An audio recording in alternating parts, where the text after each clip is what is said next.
After what was a testing 90 minutes at McDermott Park yesterday, Aberdeen came away with another vital win and 3 points. Here are your match stats from the game. Aberdeen recorded their fourth win in succession for the first time since September 2020. Aberdeen have now won 5 from the last 6 games. And Ross McCrory made his 110th appearance for Aberdeen yesterday. In attendance at McDermott Park was 6,001 fans, of which 3,500 were Aberdeen fans. It turned out to be a good day all around, because after Hearts and Hibs both lost, it means we are now only 1 point behind Hearts. They play St Mirren next week, who very comfortably beat Livingston 3-0 yesterday. We are now just 1 point behind. 3 games to go to the split. Up next is Kilmarnock at Pittodrie next Saturday, 3 o'clock kickoff. Then a week on Friday, we play Ross County up in Dingwall, 7:45 kickoff. And then 2 weeks on Sunday, we play Rangers at home. That is the final game before the split. Most definitely 9 points up for grabs.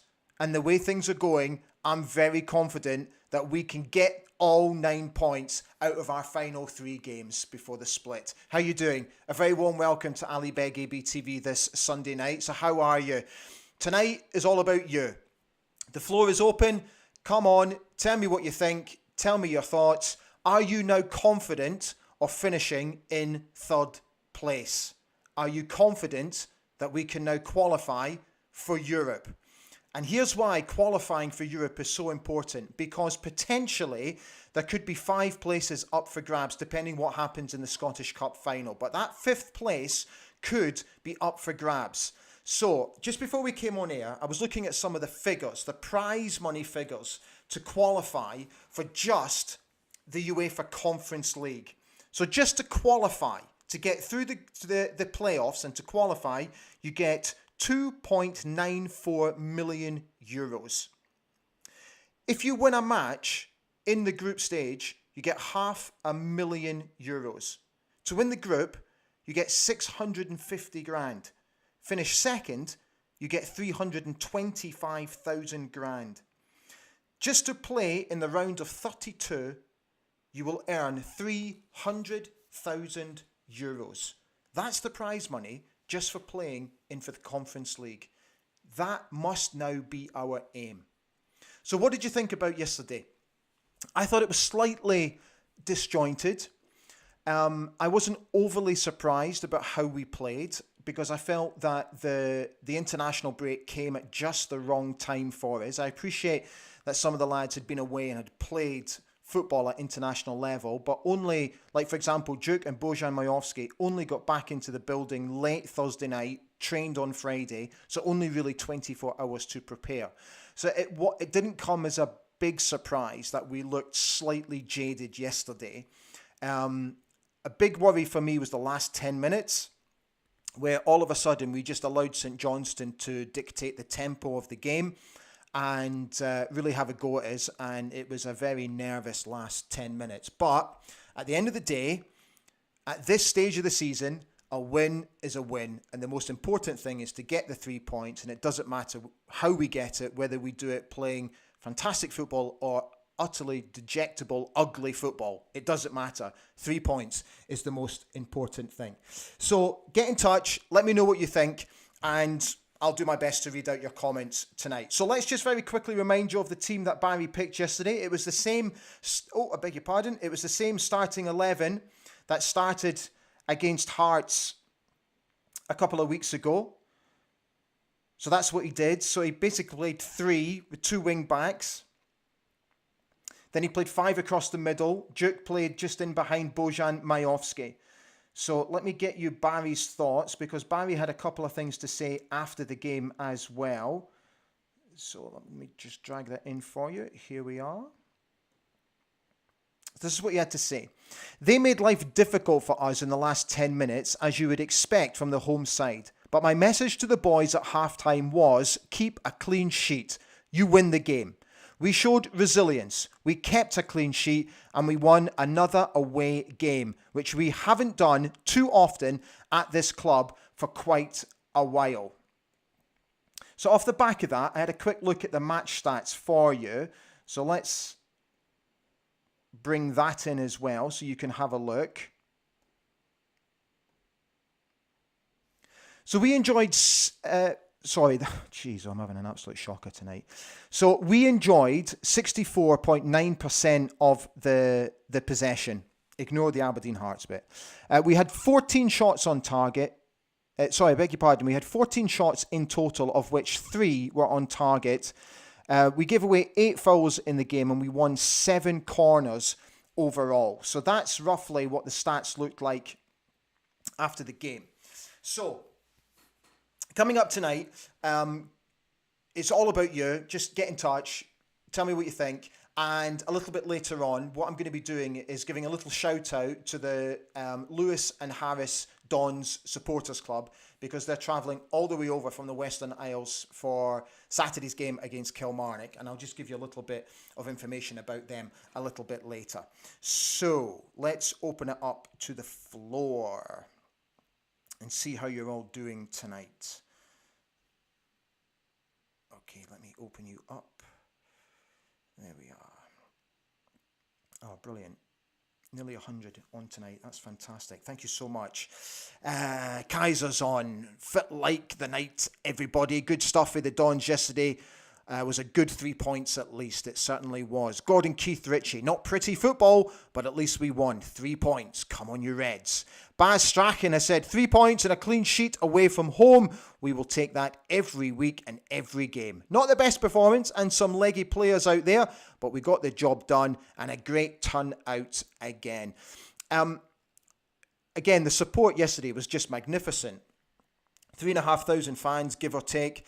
If you're on Instagram and you enjoy going through that, check out the Northeast Ultras page on Instagram, because the lads have posted some fantastic videos of the atmosphere behind the goal yesterday, and it's just brilliant. So if you're on Insta, check them out. Northeast Ultras. Scott W has wished everybody a very happy Sunday. Laurel 101 has said 2 away wins in a row, 3 points in the bag. That will do for me. Jason Campbell has said shinny, screw the nut, save it for Rangers. Yeah, I think he got frustrated, quite obviously. The first booking was for Descent, but that's what Graham's like. He just wears his heart on his sleeve all the time. Sometimes, yeah, he just needs to keep the head. At first, when I looked at it yesterday, I thought it was a little bit innocuous. I didn't think there was much contact, but then I looked at it again today, and yeah, he definitely catches the boy. But yeah, so he's obviously going to be missing for Saturday's game against Kilmarnock, which would have been his 200th appearance for the Dons. So his next appearance for Aberdeen will be 200. Jim Balfour has wished everybody a good evening. Cracking result yesterday. Gregor Stevens has said, great 3 points. Disappointing performance, but result is all that matters. Gray Pilgrim has said, hearts sinking fast. 3rd place is ours to take. Keep it up, dandies. It's an amazing turnaround, isn't it? With our fortunes and their fortunes. What's that? 4 defeats in a row now for them? Unbelievable. Scott W has said, a fantastic 3 points. Scrappy, untidy, but who cares? And what a save from Kelly right at the death. Massive save. That's the kind of thing which could make the difference between 3rd and 4th. I posted that yesterday at full time about that save from Kelly Roos, who fingertipped it onto the bar. It was just a phenomenal save. And won us the game. And also, let's not forget his save in the first half as well from St Johnstone's corner. The name of the lad completely escapes me. When he hit it on the half volley and he saved it down at his front post, his near post it was. And then there was a rebound that he had to take care of as well. Just phenomenal. What a goalie this guy is. Paul Donaldson has said, good evening. Good result yesterday, especially with other results going our way. Quite a scrappy match, but it's the results that count. So Jim Balfour's asking, what are we going to do without Graham Shinnie? Exactly what we're going to be doing next week, obviously. But yeah, again, just wears his heart on his sleeve, as I keep saying. Oh, we've got to sign him up. We've just got to sign him up. Shinnie's only out for, so Can't Be Bothered has asked, how long is Shinnie out for? It will only be one game, because it was a second yellow. Yeah, Scott W has just confirmed, just the one game. Kaiser said it was a soft second booking. It was. I agree. I just, sometimes common sense just prevails, but referees have just, I don't know, sometimes I just think, when you've just booked a lad and he's obviously frustrated and he's wound up and he's annoyed and he's angry, and then he goes in for a tackle like that, and he only just caught the lad. I think the referee just needs to pull him over and say, look, last warning. Yeah, you've just booked you. Last warning. Keep your head. You do it again, you're getting sent off. It's as simple as that. Sometimes that's just where I just wish the referees would have a little bit more common sense. Can't Be Bothered is suggesting that he's heard that some lads think that Graham might be out for 2 games. Let's see if we can get that confirmed tonight. Alan Nicholas said Ramadani for captain against Killie. Yep, that's a good shout, actually. He gave a very interesting post-match interview to Rob McLean yesterday on Red TV, just basically reiterating the point that Barry's also been saying, that they just need to keep working hard and keep at it all the time. Erica Mitchell has said, good evening, Dandies. Great result yesterday. Another 3 points and 1 point behind the Jambos. Scott W has said, it's got to be said too, the pitch was horrific. I realise it was the same for both teams, but no offence to St Johnstone, only one team was wanting to play football. Yeah, the pitch did look really poor and really heavy yesterday. Can't Be Bothered is suggesting with Shinnie out, move McCrory in next to Ramadani or give Barron a start. Connor Barron. Yeah, not seen Connor for a while. I think Ryan Duncan will come in next week. That's what I think he'll do. He'll just go straight into that left midfield place. Paul Donalds has said, I can totally see why Graham Shinnie picked up his first yellow card for dissent. 3 blatant fouls in under a minute, and the ref gave nothing. 2 of them looked like bookings. Scott Hawke has said, a long trip down from Thurso yesterday, but worth it for those valuable 3 points. My only concern was we never took the opportunity to improve our goal difference, which could be vital come season end. Yeah, it's also a good point. I just felt, we get the goal, and I'm not suggesting we took the foot off the gas because we didn't do that, but we just didn't create enough, did we? The final third was just, it was packed, and I fully expected what happened yesterday to happen after Andy Considine was sent off. That when we got the ball, they would basically put 10 men behind the ball and pack their sort of half, which is what they did. The only thing I would say yesterday, I just felt Leighton Clarkson was playing a little bit too deep. He was just coming too deep to collect the ball. I think I'd prefer Leighton to play maybe 5-10 yards further forward.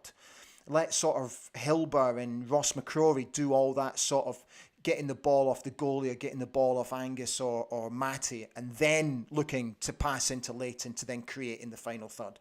Tell me what you think.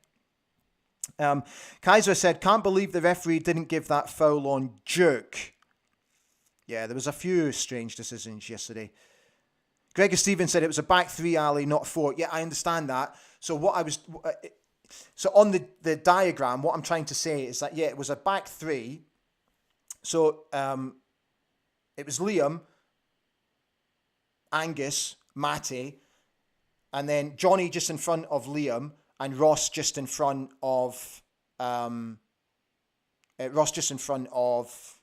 Angus. So yeah, or Matty, whoever it was. But yeah. I know it was a back 3, but I take your point. Paul Donaldson was very nervy at the end. Glad I didn't bite my fingernails. What a save from Kelly Roos right at the death. Scott W said, I read something saying this was the first time we've won 4 games on the spin since August or September 2020. Well, Scott, right at the top of the show, I confirmed that. It was our first 4 wins in succession since September 2020. Gordon Keith Ritchie has said, Ramadani, what a player, captain material, plays for the team. Jack Bruce, brilliant weekend with results going our way too. Stephen Lyle has said, we won ugly. I'll take that. Keep the results coming. Paul Donaldson, support was phenomenal. With our support in 3 of the stands, it felt like a home match. Monifeith Arrow has said, we're not there yet. 85 minutes against 10 men, and they looked more threatening. They did for the last 10 minutes. I absolutely take your point. Gregor Stevens, Gregor, is that right? Amazing that's Graham Shinney's first ever red card of his career. No way, is that right? George Rutherford has said, bit worried by manager's quote, we scored one so we didn't need to score another. Master of that tactic returns this Saturday. Yeah, I've always said, if when we take the lead, we should just go for the jugular every single time. Don't rest on our laurels. Gregor Stevens has said, Hearts were mince after Christmas last season, but so far was everyone else. They are mince again this season, but we're pressuring them this time around. Monifeith Arrow said, what about Scales' alertness, clearing the second ball after Kelly's save just in the nick of time? Yeah, I think the lads at the back have been absolutely superb recently. Just brilliant. Clean sheet, again, another clean sheet. Simon Roy, evening fellow Reds, good to see we are getting points on the road. Third spot is ours, let's keep believing. Scott Robertson has said, result was all that mattered. Silly booking for Shinnie, but maybe some fresh legs are required. I'd like to see Mislovic get a start sometime soon, and maybe this will be his chance. Yeah, that's also a good shout. Paul Donaldson said he felt a bit sorry for Andy Considine, but not too much. Not the best birthday for him being sent off against his former club. The VAR decision seemed to take forever. Yeah, it was so slow.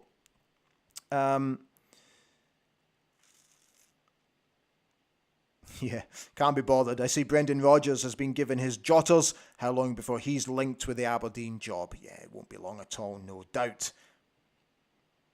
Kaiser said, I'm getting more and more impressed with Barry Robson's post and pre-match interviews. Barry McNeil has said, Barry. Monifeith Arrow is back on saying, despite Scales' timely intervention at the end, I thought he seemed like a waste of a player. Against 10 men, it felt like one defensive player too many. Yeah, I can see that. Gregor Stevens has said, to be fair, Robson seems to be constantly flitting between a back three and a four. It's difficult to tell which is which sometimes. Jim Balfour has said, anybody else notice that the sports scene commentator kept referring to Anthony McDonald? Right, so keep those comments coming in.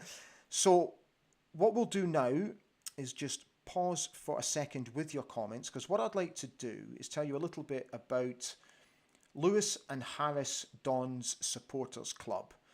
So first and foremost, let me find them. So here they are. So I'm going to drag this in. Okay, so next Saturday, 29 of their members, and they've got over 100 members now, are going to be travelling through to Pataudry. So I thought what I'd show you is their route, because trust me, it's one hell of a journey. So the boys and girls have to get up before 5 a.m. They check in for the ferry just after 6 a.m. The ferry crossing is nearly 3 hours, and then they face a 4-hour journey, give or take, from Ullapool all the way to Aberdeen.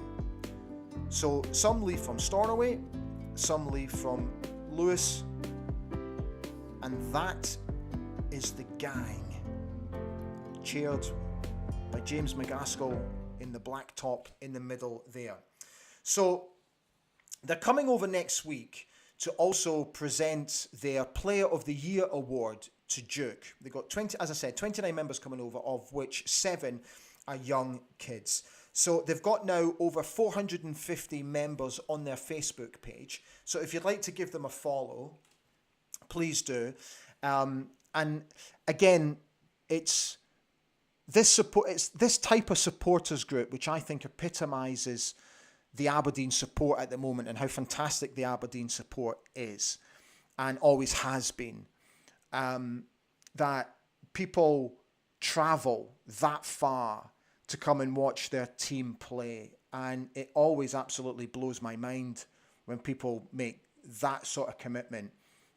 The away support this season has just been absolutely phenomenal. It really has. And again, yesterday, I watch it on Red TV, report back to the big Saturday football show, and all I can hear is the Aberdeen fans.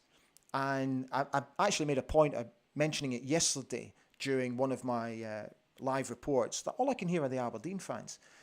And it's I just love it. I just think it's absolutely superb. I really do. So that's the Lewis and Harris Dons Supporters Club. Okay, Kaiser said, tremendous effort from the Lewis and Harris Supporters Club. Gregor Stevens is saying it sure is. Simon Roy is also saying, great effort from the Lewis and Harris Supporters Club. Scott W., that's some trek for the Lewis and Harris lads. I take my hat off to them. Yeah, I've had James McGaskill on before. If you've seen some of the review shows, he's been on before. And it's absolutely brilliant how they've built their supporters club over the past few months, and where they constantly meet as well, and they try and improve their Facebook page and try and be more interactive online as well. And I absolutely love that. Another fan club that I follow are the Melbourne Dandies out in Australia, who are absolutely superb. The guys out in Tenerife, the Tenerife Aberdeen Supporters Club, who have got their own little bar, and so many Aberdeen fans go there. I just think it's absolutely phenomenal. I really do. I might actually start one out here in Germany and Austria. Let's see how many Dons fans are out in this neck of the woods.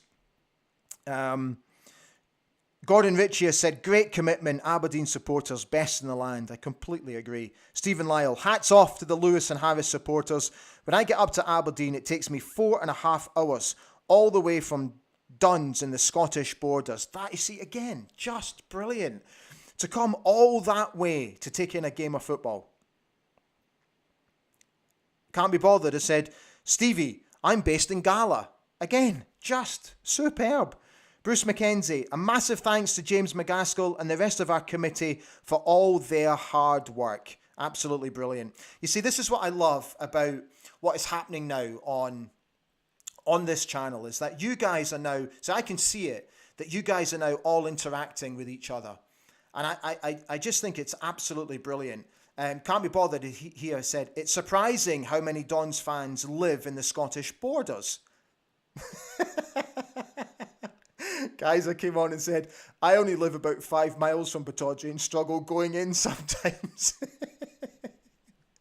Graham Klein has said, big result yesterday going in our favour. Hopefully a sign of what's to come. Yeah, you see, just to get back to what I was saying.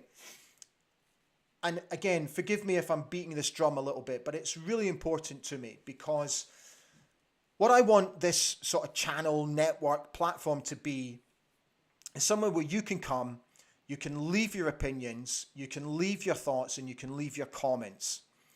And you know that somebody who hides behind a username and a keyboard will not come on and give you basically abuse for having that opinion, which happens on an awful lot of other social media channels.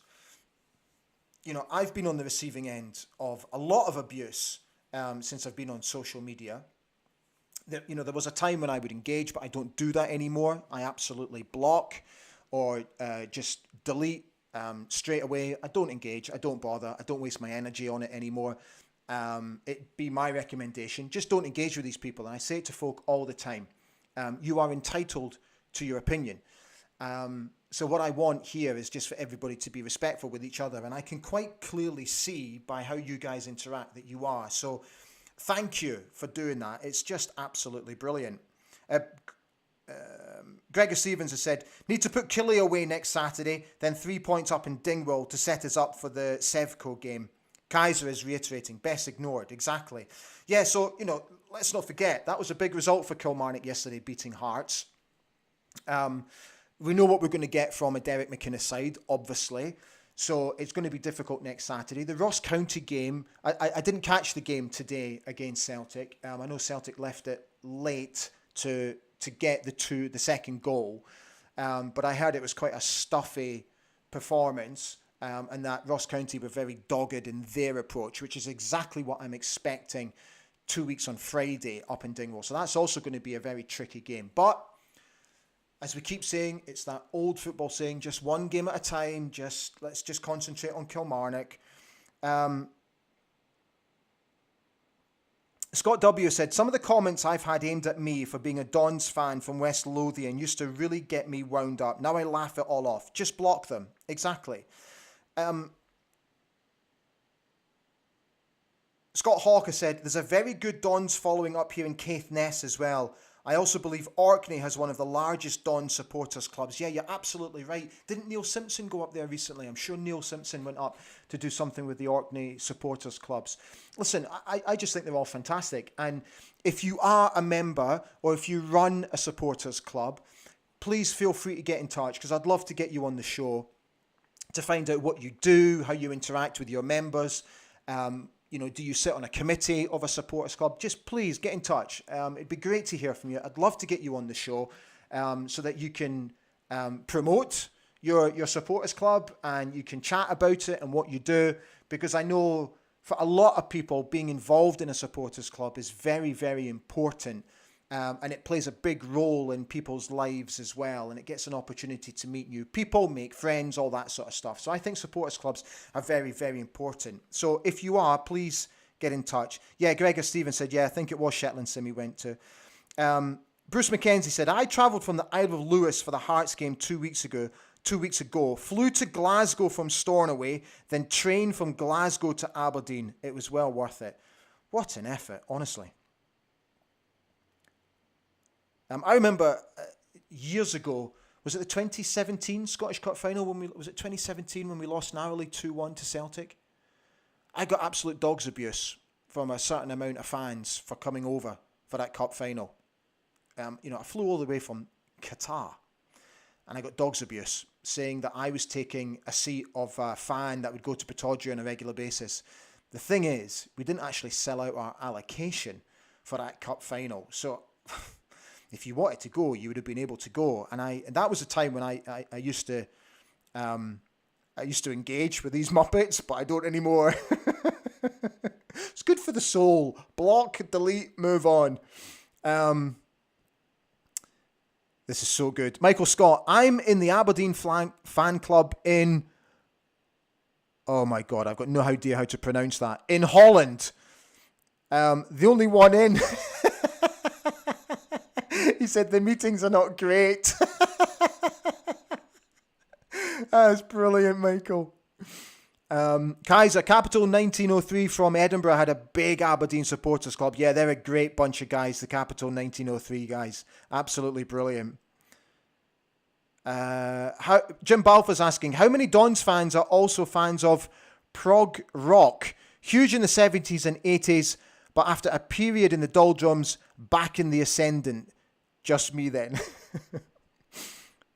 Stephen Lila said, buzzing with all these Don supporters tonight. Ian McLeod, looking forward to travelling with the Lewis and Harris Dons to the game next weekend. As Bruce said, a massive thanks to James and the committee for all their efforts. Brilliant. Gregor Stevens is asking, did I really get all that grief? You have no idea. Honestly, I got dogs abuse. Now, don't get me wrong, it wasn't many. It was only maybe half a dozen, but still, And I remember there was a lad, while we're at it, there was a lad that flew all the way from Australia to go to that cup final and was getting dogs abuse as well. He got called a glory hunter just because he wanted to go to a cup final. He's coming all the way from Australia, getting dogs abuse. I couldn't believe it. Gordon Keith Ritchie says, I go to all the games, home and away. I love it. I love it, mate. I love it. Yeah. So good. I love how you're interacting with each other. It's just brilliant. Okay, right. So we're coming up to half an hour. So I'll call it a night, guys. Thank you so much for coming on as always. It's absolutely fantastic to see so many of you interacting. Hope you've enjoyed tonight's watch because I've had a great laugh tonight. It's been absolutely brilliant. So as I said, if you are a committee member, if you run a supporters club, please get in touch. Drop me a DM. You know how to get me because I'm all over social media. So you'll be able to get me somewhere. Facebook Messenger, all that sort of stuff. And then, we'll try and catch up and we'll try and get you on the show. So what's planned this week? So potentially there's going to be a new Begs Banter. I'm just trying to firm that up for this week. So if I get the interview done in the first couple of days of this week, I'll try and get it out sort of towards the latter part of the week. And then obviously we will definitely be back next Saturday for the preview show ahead of the Kilmarnock game. But I'll try and get a show in midweek. So guys, have an absolutely brilliant Sunday evening. And yeah, I'll see you when I see you. Take care. Bye for now.